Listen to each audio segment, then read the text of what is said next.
Whenever you tell a patient that they have to go and see a specialist, their mind goes crazy and they think that something terribly wrong is going on with them.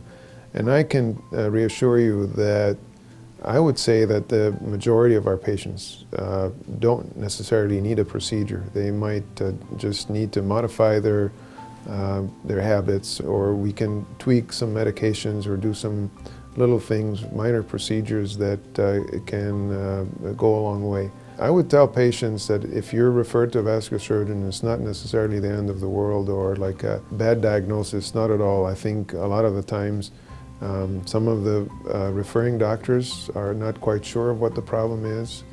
Frequently it's nothing to be concerned about. We can take care of it and follow it and make sure that no bad outcomes happen.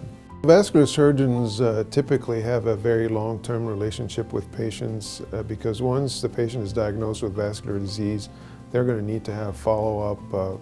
They don't necessarily have to have a procedure every so often, but they need to have a follow-up with a test or an X-ray or some kind of ultrasound to make sure that everything is working properly. So we tend to see patients either once a year, sometimes more frequently depending on the case.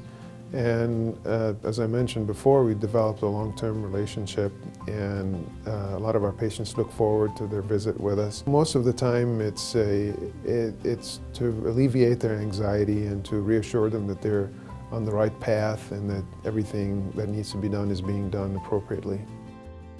I'm Dr. Ashraf Mansour. I'm a vascular surgeon. I practice here at Spectrum Health.